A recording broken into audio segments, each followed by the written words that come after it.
Halo semuanya, selamat datang di sesi bedah materi kita kali ini. Pernah nggak sih kalian perhatikan orang yang paling diam di sebuah ruangan? Nah, sebagai psikolog klinis, saya beneran antusias banget nih buat ngajak kalian ngintip ke dalam mesin otak manusia. Kita bakal ngebongkar sebuah fenomena yang super menarik. Kenapa individu yang pendiam seringkali punya tingkat kecerdasan dan kekuatan psikologis yang sangat mendalam.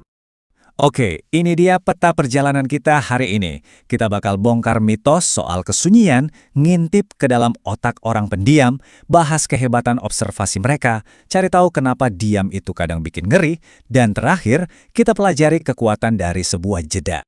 Kita masuk ke bagian pertama, ilusi kesunyian, mitos versus realitas. Coba deh bayangin kalian lagi di rapat yang super berisik, terus ada satu orang yang diam aja. Otomatis kita sering mikir, duh orang ini nggak nyambung ya, atau nggak punya ide kali. Padahal secara klinis itu salah besar.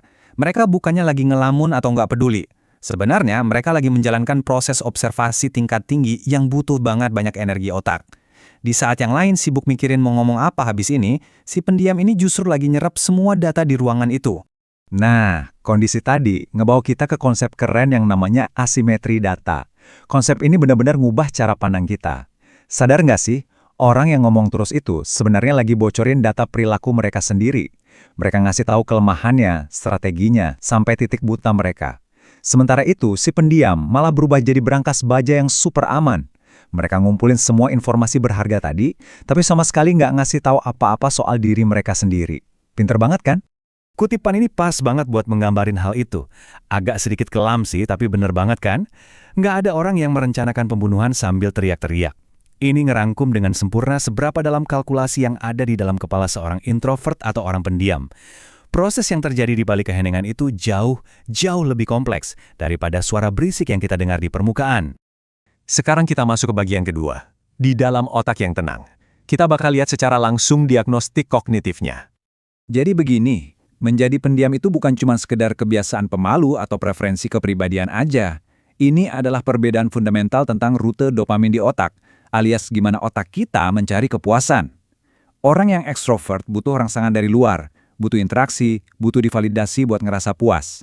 Tapi otak orang pendiam itu beda. Mereka udah dapat stimulasi penuh dari dalam dirinya sendiri, makanya mereka bisa memproses informasi yang super banyak secara diam-diam tanpa butuh pengakuan dari luar.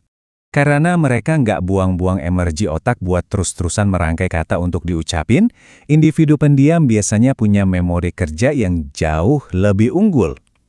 Bayangin memori kerja ini kayak meja kerja di dalam otak.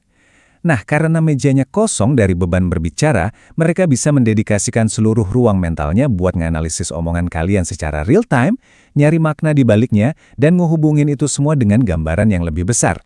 Makanya, kalian pernah kaget gak sih kalau ada orang pendiam yang tiba-tiba ngingetin kalian soal detail sepele yang kalian ucapin 3 bulan yang lalu? Nah, ini dia alasannya. Otak mereka nggak cuma dengerin suara kalian sambil lalu.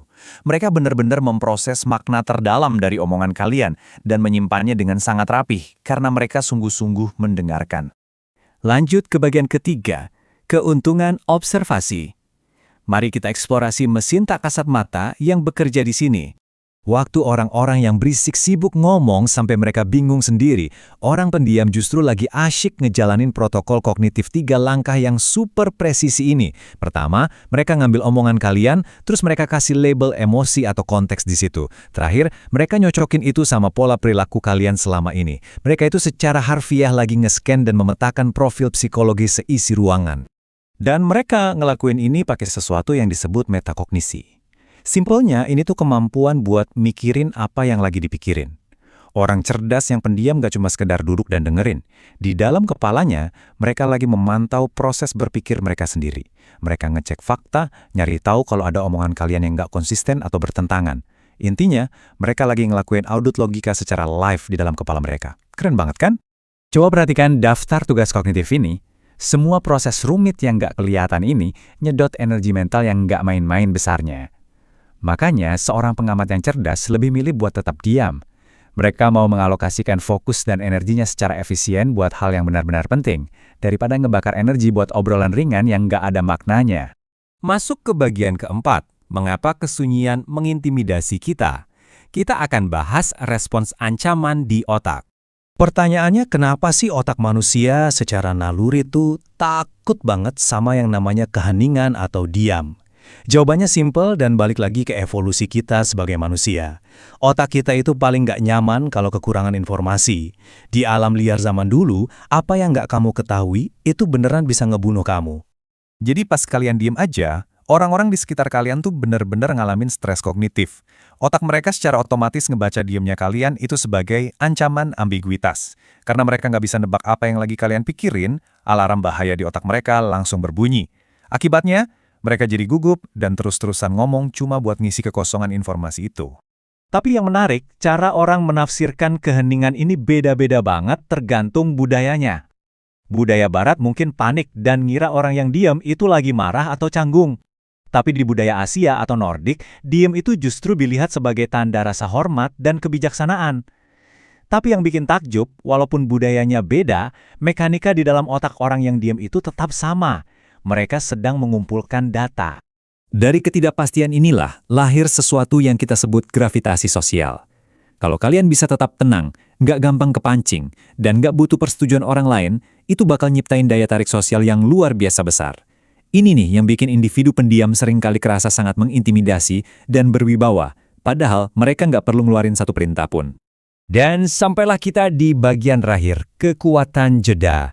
Kita sebut ini ekonomi tindakan. Orang pendiam yang cerdas punya semacam rem super pakem di otaknya. Sebuah konsep yang disebut ekonomi tindakan.